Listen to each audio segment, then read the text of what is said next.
सुनये सजनवा मनवा लागे ना अंगनवा सुनये सजनवा। तो जी हाँ, नमस्कार दोस्तों, मैं राइटर विकी विद्यार्थी आप लोगों का स्वागत करता हूँ आप ही की यूट्यूब चैनल विकी विद्यार्थी टॉपिक में। तो दोस्तों आज आप सबके लिए लेकर के हैं नया धुन पे नया मैटर पूर्वी सॉन्ग, जो कि बिल्कुल फुल और फ्री है। जिस भी भाई को भी रिकॉर्ड करवाना है रिकॉर्ड करवा सकते हैं।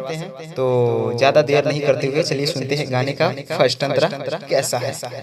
जहिया से छोड़ के गइला हमके भवानवा, जहिया से छोड़ के गइला हमके भवानवा सुनये सजनवा मनवा लागे ना अंगनवा सुनये सजनवा मनवा लागे ना अंगनवा सुनये सजनवा।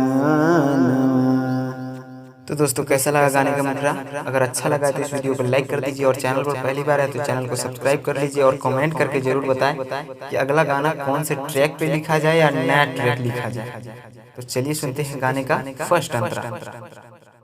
सासू जी न घर रहे न नदी गोतिनिया हो, याद तो होके कके रोवे तोहरी बिरहिनिया हो, याद तो होके कके रोवे तोहरी बिरहिनिया हो। बोलेला को बोलिया जब जब, बोलेला को बोलिया जब जब छछने परानवा सुनये सजनवा मनवा लागे ना अंगनवा सुनये सजनवा मनवा लागे ना अंगनवा सुनये सजनवा।